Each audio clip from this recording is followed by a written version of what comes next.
Wis to kon gaya apa ae mesti bubrah saiki iki. Wis to. Gak usah ngomongin NKRI harga mati wis gak ono regane saiki. Ya. Karena sejak angka 100 dia sudah salah. Lorone mesti meleset, telurnya mesti meleset. Salahnya itu apa? Misalnya karena institusionalisasi, kemudian ada penggolongan, ada dikotomi, ada madhab dan seterusnya. Tiba-tiba kita mengatakan, kita berpikir bahwa Islam itu sebuah pilihan, ada pilihan yang lain. Kalau kita dalam lagi, tauhid itu dianggap pilihan. Itu berarti ada pilihan yang lain. Hidup ini tidak ada pilihan lain kecuali tauhid. Kon kakek melayu nang ndi kon? Tidak ada pilihan. Meskipun kamu tidak mau tauhid, kamu tidak bisa tidak tauhid. Gitu loh. Masalahnya gegermu ndek kene ta ndek kuno ngono tok. Kon ngadep ini tak ngadep runo, tapi kon mesti katut. Nah, itu nanti berakibat pada cara berpikir, berakibat pada metodologi ilmu, berakibat pada tata akademik, berakibat pada tata kelola, berakibat pada pembangunan, berakibat pada parpol-parpol, berakibat pada orientasi pembangunan dan seterusnya. Gampangan ini. Aku tak gampang-gampang tuh aja angel ancane sudah sekian ratus generasi kita salah. Jadi misalnya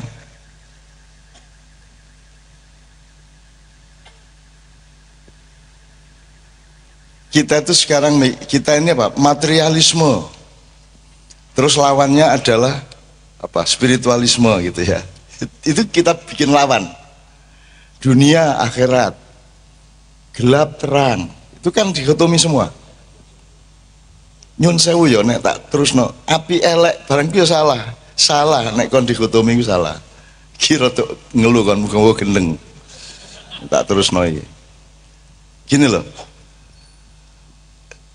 Kalau di Ma'iyah awal-awal saya pernah mengatakan hidup itu merohanikan diri. Bukan ada hardware, ada software, enggak. Hardware itu bagian dari software. Hardware itu adalah tampakan yang paling sederhana dari software.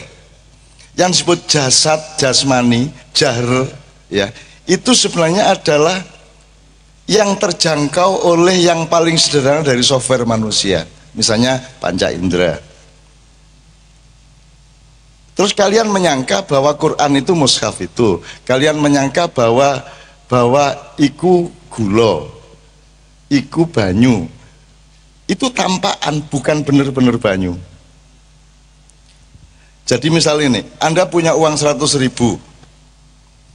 bagaimana cara merohanikan? Pakailah uang 100.000 itu untuk melakukan hal-hal yang disukai oleh Allah. Kalau engkau disukai oleh Allah dengan 100.000 itu, maka kamu akan terseret oleh magnet Allah, sehingga kelak kalian akan mengalami yang namanya tauhid, karena kalian berproses untuk tauhid. Kita bikin negara, kita bikin sistem nilai, kita bikin ideologi, bahkan bikin hukum positif. Semua itu kita rohanikan. Caranya merohanikan adalah menggunakan semua jasad, benda, uang dan semuanya itu untuk yang diridhoi Allah. Iki cek gurung tutuk ya. Ngene wis. Jawa wis. Ana sing jenenge Sukma Nguntal Raga. Ya. Tapi tidak ada yang namanya Raga Nguntal Sukma. Tidak ada jasad menelan roh, yang ada roh menelan jasad. Karena pada hakikatnya jasad itu hanya tampilan yang paling konyol dari roh. Kan roh contohnya jasad apa? Sukma Nguntal Raga.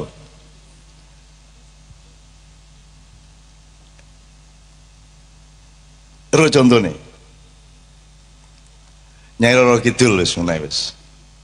Nyai Roro Kidul ku saudara kembar, ku adikne Kiai Sapu Jagat. Jadi sing mbak ono 5, dulur 5, 1 Kiai Sapu Jagat. Terus nang Wangulan Nawangsih arek loro iku Kanjeng Ratu Kidul, sijine Nyi Roro Kidul, terus ono 3 meneh. itu hidup, itu mereka dulu yang mengasuh Yesus. Angel menahi, angel gendeng arek-arek susu ya Pak Tita. Artinya yang namanya sukmo nguntal rogo itu adalah Anda meroh, Anda menjadi roh dengan raga Anda, ngerti ora? Wis ngene wis. Berat jenis itu apa? Berat jenis itu kan apa Mas? Satuan.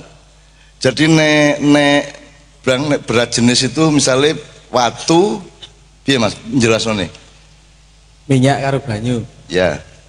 Abot apa? Abot minyak selalu di atas permukaan air. Oke. Dalam silat Anda tahu ilmu meringankan tubuh. Nek wong wis meringankan tubuh sempurna, masih punya BD enggak? Masih punya berat jenis enggak? Dia akan terserap oleh gravitasi apa tidak? Minimal, yo nek teori fisik aku yo tahu sih tadi apa seneng meringankan tubuh tambah lemu ini. Apa kalau teorinya kalau badannya terasa ringan berarti efek gravitasi terhadap dirinya semakin kecil. Semakin kecil. Ya, berarti berat jenisnya. Jadi kayak kapas. Ya. Dalam ilmu silat kalau Anda puncak ujian main pedang adalah Anda bisa memotong kapas, bukan memotong kayu. Kalau kapas melayang, kamu potong, kapasnya tidak berubah gerakannya, tapi dia terbelah. Itu baru main pedangmu bagus. Meringankan tubuh adalah Anda membebaskan diri dari gravitasi. Kamu itu ya, membebaskan diri dari bobot. Bobot itu sifat benda. Kalau roh, dia tidak punya sifat itu. Nah, sukmo nguntal rogo itu artinya Anda, jasad Anda itu diserap menjadi ringan, menjadi seolah-olah tiada tadi itu, menjadi tidak ada karena sudah bergabung dengan roh. Itu yang namanya tauhid. Ya begini jelas nona angel banget ini. Roto. Aku khawatir arah itu sinau temenan nih gua. Maksud saya gini loh teman-teman sekalian. Kita ini keliru. Ngelihat hidup ini kita ini keliru. Sejak abad 14 ada masa pencerahan, terus kita disuruh ngelihat hidup kayak sekarang ini. Terus maringunu sampai ke tingkat ada Islam radikal, ada Islam liberal. Itu semua omong kosong. Itu semua memecah yang namanya tauhid. Teman sekalian. Jadi Ibnu Arabi atau siapapun sufi-sufi, Syekh Siti Jenar atau siapapun, itu bukan soal ilmu. Ilmu itu kan jarak. Itu soal bahwa Anda bergabung dengan Allah di roh Anda. Anda tidak bisa bergabung hanya mengandalkan jasad Anda. Anda harus meruh. Anda harus, kalau lagu adanya megat roh. Megat roh itu artinya bukan rohnya dipegat, tapi jasad Anda itu ditaklukkan oleh roh Anda. Aduh, dukur banget ya, aku bingung. Jadi aku gampang-gampang loh gimana.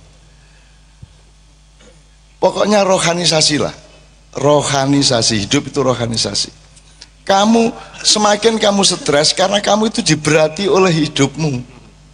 Maka kamu stres. Kamu terbebani, kan gitu bahasanya, terbebani. Yang beban itu pasti jasad. Yang beban itu pasti materi. Nah ini salah tujuan wong urip sak donya iki. Salah tujuan.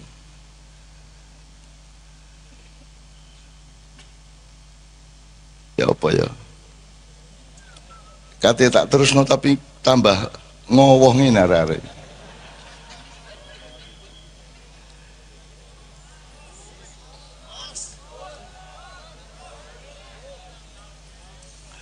Oke, tak baleni sukmo nguntal rogo. Ya. Sukmo nguntal rogo itu artinya di makyah ini teman sekalian, Anda menjadi lebih berat apa lebih ringan? Karena Anda sedang mengalami sukmo nguntal rogo pada tahap-tahap yang terus berkembang. Iki ojo serem-serem, jangan bicara institusi atau lembaga kebatinan. Oh, iki loh, bebaskan dulu dirimu dari semua itu. Nggak ada NU, nggak ada Muhammadiyah, bahkan nggak ada Islam dalam tanda petik. Islam itu sebenarnya inisial, partisi, nek di harddisk itu partisi C-prom ya. Supaya kita bisa bikin apa jenenge? Apa yang berang jenenge berang? Komen lain, ya. Tapi jangan menyembah C-promnya itu. Itu kan cuma jalanmu untuk mengenali. Nah, bener gak, Bro? Bener, ini zaman DOS rano sing ngalami iki. Ini zaman Windows kabeh pisan. Oh iya, oke. Wis Windows kabeh ya. Ya tapi kan tetap ada anu Bang, ada partisi E, D, C kan gitu. Nah, dalam waktu DOS dulu disebut C-prom. Jadi dulu Windows itu kalau booting itu nanti DOS dulu, baru ada C-prom slash ya .2 slash, terus Anda ketik Windows baru keluar Windows-nya kan itu waktu dulu ketika masih pakai DOS. Maksud saya Islam itu ya cuman C-nya tadi itu. Terus saiki C-nya iki dadekno agama. Padahal hakikat agama tidak Islam tapi tauhid. Ngerti gak? Jadi yang penting dirimu itu mentauhid, dirimu itu menyatu. Kamu jangan menjasad terus. Muga-muga ini kok cokol dewe ya Rek ya. Karena ini yang membuat kalian berat. Ini yang membuat Indonesia itu coba tujuannya materialisme, merasa ketinggalan dari Korea, dari Jepang, dari Amerika kan itu. Tujuannya itu betul-betul berhala materialisme di Indonesia ini. Dan kerjaannya tiap hari sambat soal materi. Ya rakyatnya, ya pemerintah sampai uang haji loh katanya infrastruktur. Saking melarate. Jadi kene iki wis nyembah materi ini gak gelem disembah. Akhirnya utang-utang nang Cina nang sendi kan gitu.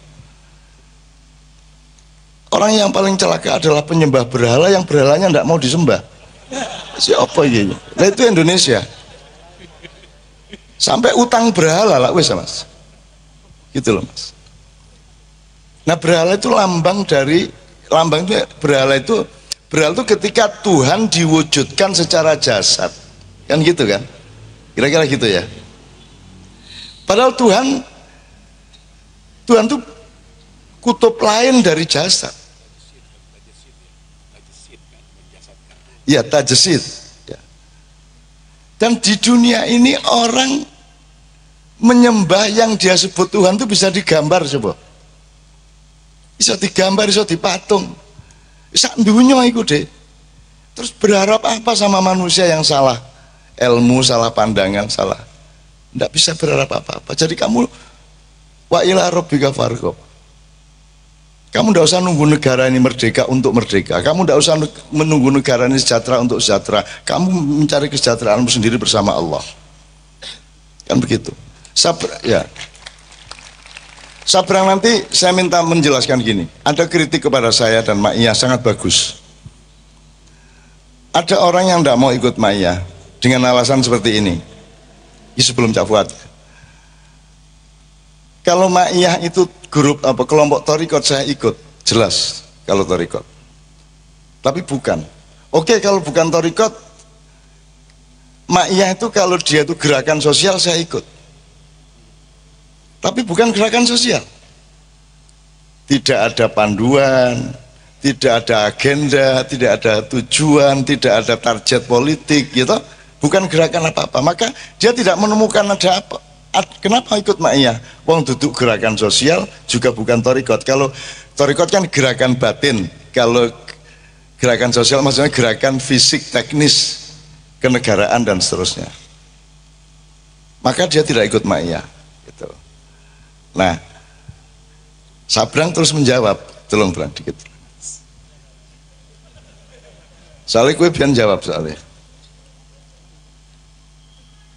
Supaya Anda tidak dikotomis ya dunia akhirat tadi. Sekarang ini akhirat Rek.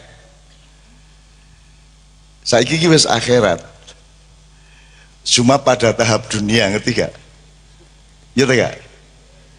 Saiki iki fayakun sedang terjadi. Mungkin awal dari ya, Durung sampai kaf, durung sampai wawu, durung sampai nun, ngono lho. Ngerti gak ya? Iso. Kalau Anda rohania, Anda bisa membayangkan ini. Tolong, Bang. Yang gerakan sosial dan tarikot. Tak kayak background rodok dawa, Iya, nyambung yang itu tadi. Oke. Betul orang mungkin. Ya, nanti Cak Fuad biar menyimpulkan seluruhnya ya. Oke, karena saya sangat tertarik dengan konsepnya Pak Nur Somad juga dengan bahwa agama itu sangat perlu transformasi. Nyon saya pun nambahi mumet. Neng saya mencoba bercerita sama persis seperti yang diceritakan Cak Nun, tapi dengan perspektif yang berbeda. Yang tentang ngomong tauhid itu tadi. Kalau saya melihat dari peta yang saya miliki, dunia ilmu dan segala macam gue bentuknya kayak piramid, seperti piramid, di mana ujung atasnya itu tauhid.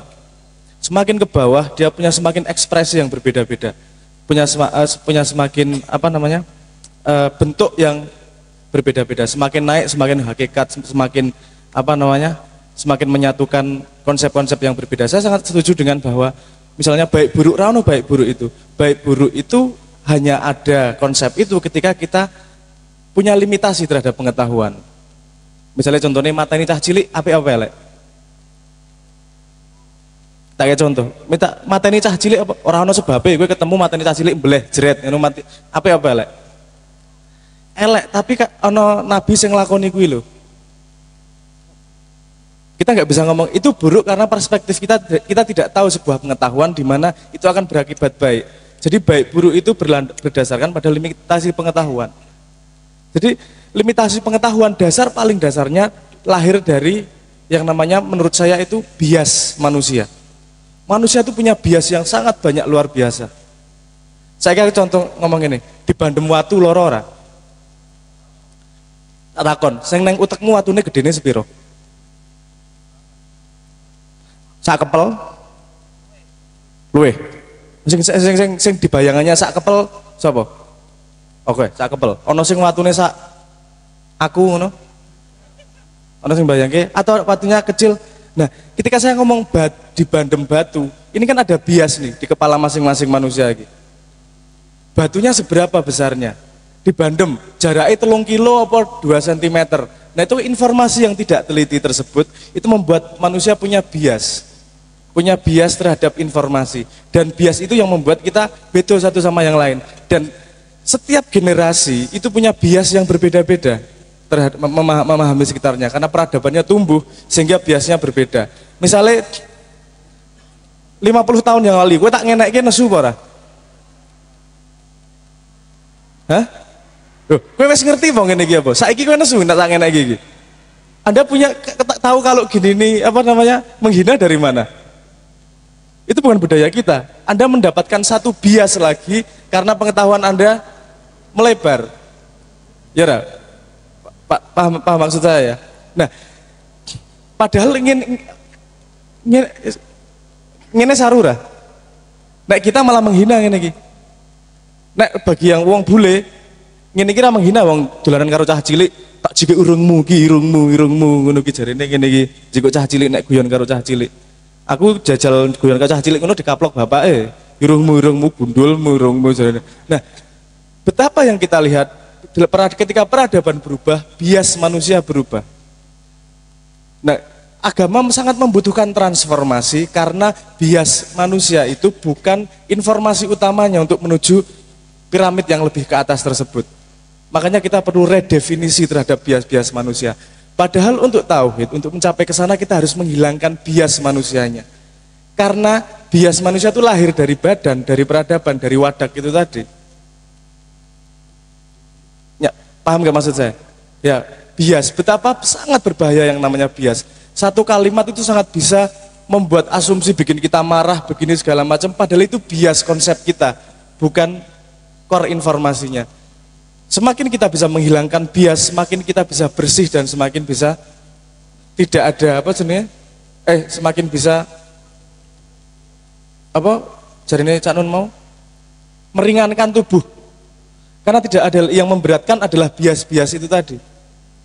Saiki orang duit duit, orang duit pacar misalnya.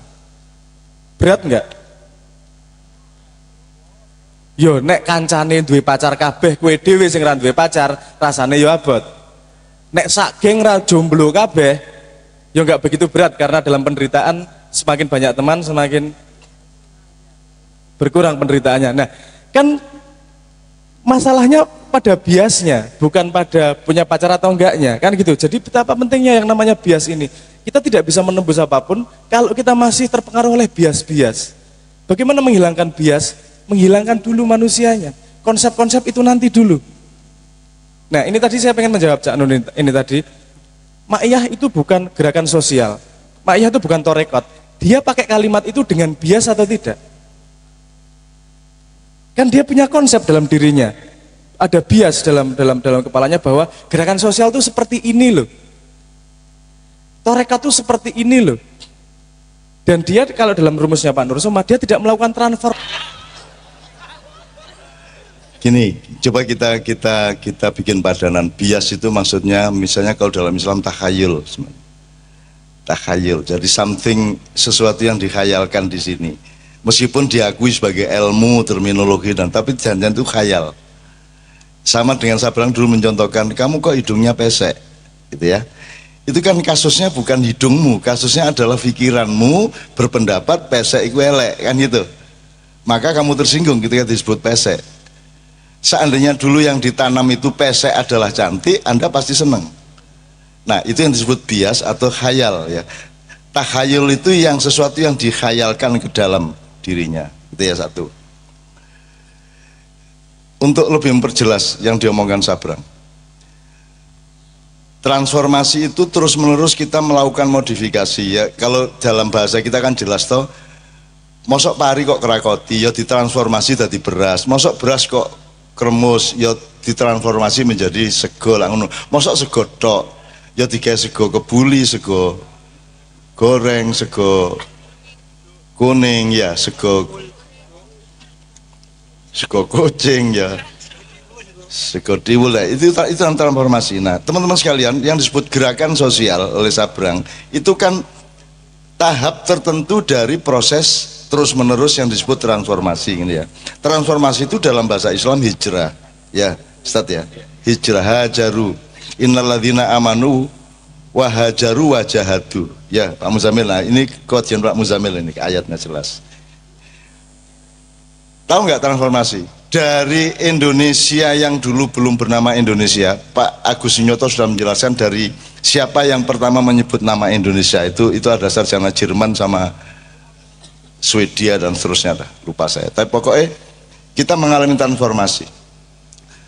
Jadi contoh-contoh transformasi misalnya demokrasi itu bagian dari bias, ya. Terus bias itu sudah menguasai kita sedemikian rupa. Terus ono parpol.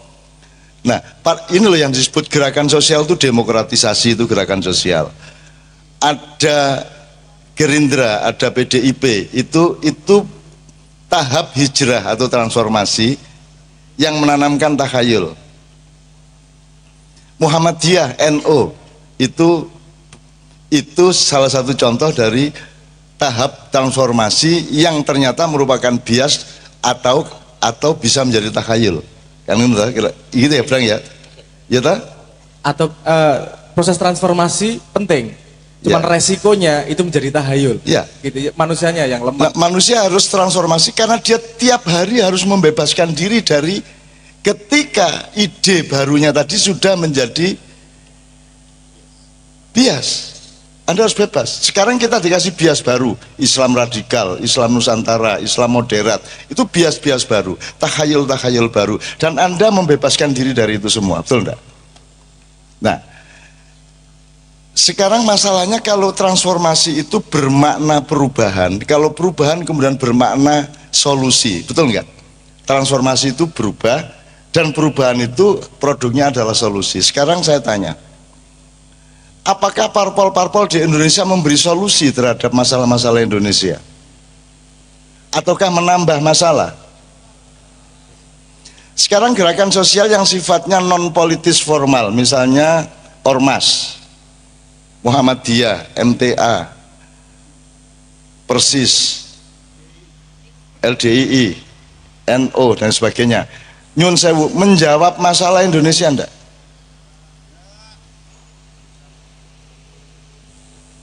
Bener berusaha menjawab. Bener ya. Berpikir enggak untuk menjawab masalah? Dalam yang kita ketahui selama ini, berpikir enggak untuk menjawab masalah? Pada limitasinya. Ataukah dia mengemis kepada masalah ini? Dia malah nempel untuk menjadi bagian dari masalah. Kan ini biasnya, kita harus merdeka dari itu secara objektif, teman sekalian. Nah, ma'iyah kenapa bukan gerakan sosial dari frame bias tadi itu? Karena ma'iyah ingin menemukan formula transformasi yang bisa menjawab masalah Indonesia. Kan begitu. Karena yang selama ini merupakan gerakan sosial terbukti sampai hari ini tidak bisa menjawab masalah. Kalau Indonesia tidak bisa dijawab oleh ma'iyah, minimum awakmu wis mulai rodok luwe pinter jawab masalahmu dhewe ya tak? Dan nanti Tuhan nagihnya ya cuman itu kok. Transformasi pribadi kok. La yukallifullahu nafsan illa wus'aha. Yes. Sebelum Cak Fuad terakhir dari soal, jadi wis ngerti ya bahasanya ya, transformasi hijrah, dan itu terus menerus. Kata Krishnamurti, seorang filosof India, setiap detik kita mati dan setiap detik berikutnya kita lahir kembali ya, terus menerus kita lahir terus tiap hari. Maka harus siap bahwa kebenaranmu jangan jadi bias, karena benermu hari ini bisa tidak benar besok pagi, karena kamu melebar, kamu mendalam, betul enggak? Jadi ojo mempertahankan kebenaran. Kebenaran cuma satu, itu kebenaran. Pak Muzamil tolong juga, di Al-Quran selalu disebut al-haqqu mir rabbika. Selalu al-haqqu itu mir rabbika. Jadi kebenaran itu tidak ada pada manusia, tapi limpahan dari Allah. Ya. Dan itu adalah alat, bukan monumen dan bukan icon atau bukan identitas. Kebenaran itu bukan identitas. Kebenaran itu alat untuk supaya kamu transformatif, supaya kamu bijaksana, supaya kamu kompatibel terhadap masa depan, supaya kamu persuasif terhadap keadaan-keadaan.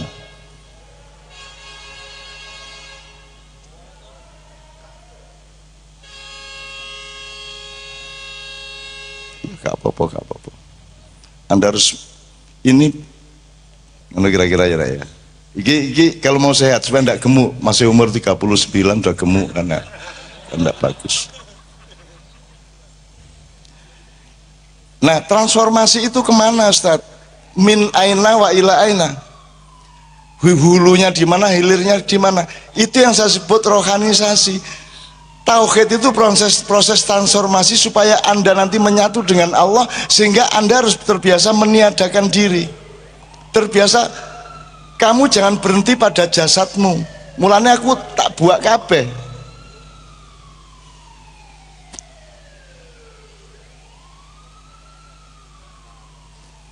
Oke. Gini Mas, saya disebut kiai kan aku selalu ojo tarik kan gitu. Kenapa? Saya takut jadi bias. Aku tak bebas saya, aku tadi koncomu, tadi bapakmu, tadi mbahmu, lebih simple. Itu bias yang masih selamat lah. Ya, saya sama Mbak Via ke Hong Kong, ke Korea itu ya statusnya aku bapak nih, Mbak Via ibu nih, bukan hubungan profesional dan seterusnya. Jadi pemadam kebakaran itu salah satu contoh bahwa manusia itu pada hakikatnya adalah kanak-kanak. Terus tua ya kaya apa seneng roet-roet kan gitu ya.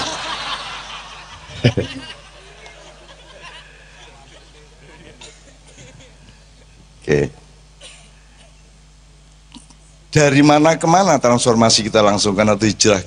Allah sudah sangat menjelaskan, pamang kana hijratuhu ilallah war rasul. Fa hijratuhu ilallah war rasul, artinya hijrah itu tidak ada kemungkinan lain kecuali kepada Allah dan Rasulnya.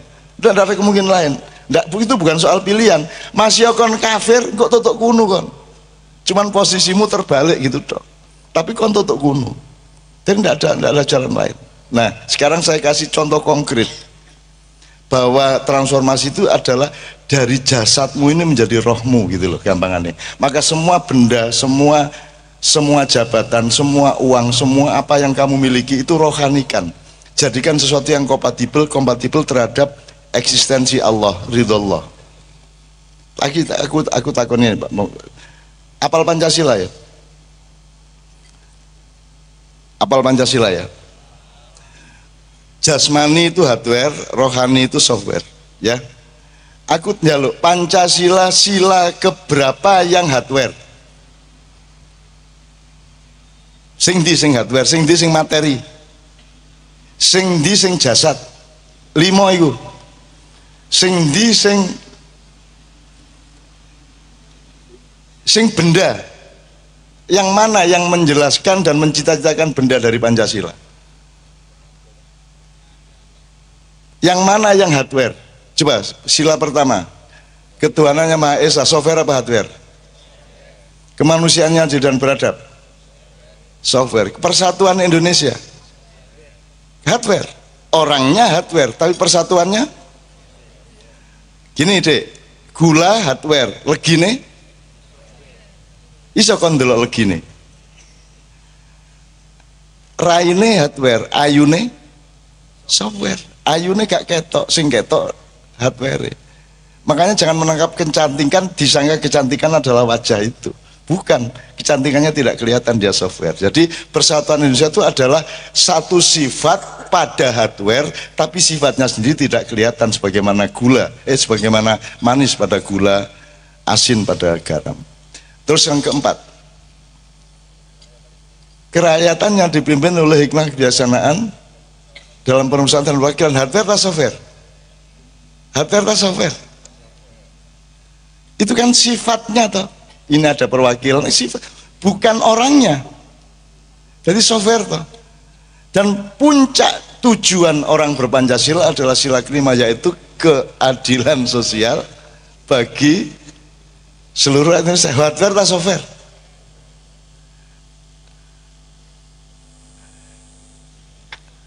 Keadilan sosial loh, bukan kesejahteraan sosial, bukan kekayaan, bukan kemakmuran, tidak ada disebut. Tapi keadilan sosial, keadilan itu kan sifat yang paling mendasar dari perhubungan antar manusia dan alam, betul enggak? Software atau hardware? Jadi saya tanya sama Anda, presiden sampai lurah, seluruh pembangunan Indonesia, seluruh yang dilakukan oleh semua presiden Indonesia itu sesuai dengan Pancasila atau menentang Pancasila? Aku takon saya, mereka itu menjalankan Pancasila atau mengkhianati Pancasila? Jelas ya, saya ngomong kon loh, saya mengkhianati. Masih aku ya setuju, pengajian aja ya. Ngerti ya Mas ya? Ngerti ya Mas ya? Itu sudah jadi pintu aja deh, nanti Anda tinggal masuk. Sudah cetok, Pancasila itu tidak ada soal kemakmuran. Apakah kita anti kemakmuran? Ora.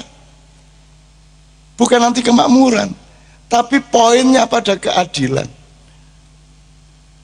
Bapak kerjanya cuman supir angkot,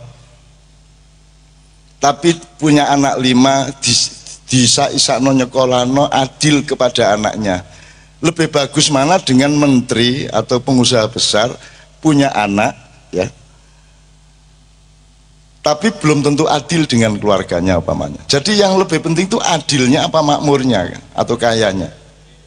Jadi tujuan Pancasila kan sangat rohania, 5-5-nya itu rohania, dan seluruh yang kita lakukan di Indonesia ini jasmania, betul enggak? Lah kok ngono wani ngaku Pancasilais? Aslinya kan ngisingi Pancasila teh iku. Telotok tae. Tak kayak cabang contoh aja. Karena saya akhir-akhir ini ngurusin Borobudur ya, bukan karena saya pengurus Borobudur, tapi karena ada banyak masalah di sekitar Borobudur sampai demo besok siang itu. Tapi sudah saya fikskan semua, kecuali nanti ada yang subversi, dan kita sudah pasang semua kendali. Mudah-mudahan teman-teman Ma'iyah dari Semarang Magelang, Jogja, Temanggung mengepung di sana untuk menjaga keamanannya semua, dan ini urusan kenegarawanan, kemanusiaan dan kebangsaan, bukan urusan politik, bukan urusan institusi agama, gitu ya. Singkat kata, Borobudur itu sudah 14 abad masih utuh. Yang tidak utuh tidak karena alam tapi karena dicolong. Ndase dicolong, jadi itu bukan ndak utuh namanya, itu mereka dicolong, tapi masih utuh secara hardware. Sekarang saya tanya, dolek ana gedung di Surabaya, Jakarta, Jogja, sing kira-kira 14 abad lagi jek ono. Kira-kira iki jek ono tak 14 abad lagi. Aku takon, jane arsitek di abad 7 itu karo arsitek saiki pinter ndi? Saiki kelompokno arsitek sak Indonesia kon nggih Borobudur iso ta gak? Kan orang dulu dituduh gak duwe bego, gak duwe sing gede-gede kok gawe ngene-ngene kok ya. Saiki manual wis nggih Borobudur saya. Nglumpuk kono, IO-ne sapa kono? Kamu tahu berapa juta kubik batu? Jadi itu satu satuan batu sekitar 50 cm kali 50 cm, ombone saene, dukure saene. Itu oleh nggawa mendukur iku biyen ya apa? Apa diwangkut ngono. Terus carane ngeletno iki lho, carane ceke solid iku ya apa? Sak piturute banyak sekali keajaiban yang menurut kita sekarang ajaib. Tapi yang paling ajaib dari semua hal mengenai Borobudur itu bukan arsiteknya, tetapi keputusan rohaniahnya. Kira-kira Borobudur itu nek gawe ngono biayane piro, Pak Suko? Nek zaman saiki ngono. M apa T? T ya. Golek watune lho ndek endi? Kon rono kon.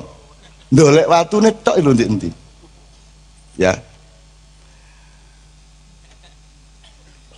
Ini yang saya mau tunjukkan keajaibannya kepada Anda. Upama Borobudur itu katakanlah nggak ini 5T, 5 triliun rupiah ya. Sekarang mungkin nggak ada pemerintahan dengan DPR juga yang ngontrol dan masyarakat dan majelis ulama membuat gedung dengan biaya 5 triliun tapi bersifat spiritual. Saiki wong gelem gawe gedung duwe akeh lek gawe mall. Semua tujuannya materialistik ekonomi kan begitu. Nek gaya ekonomi gelem ngetokno duit piro ae wong golek badi. Tapi mungkin enggak ada sebuah pemerintahan di Indonesia yang mengeluarkan uang segitu banyak untuk membangun gedung yang sifatnya spiritual dan nilai filosofi. Agak mungkin. Jadi sebenarnya lebih beradab mana bangsa yang bikin Borobudur atau kita sekarang? Kan nggak mungkin itu terjadi sekarang. Belum lagi Mas, saya tuh curiga sebelum Rasulullah lahir itu dimulai bangunan Borobudur sampai Rasulullah meninggal wafat itu belum selesai Borobudur. Jadi berapa pemerintahan?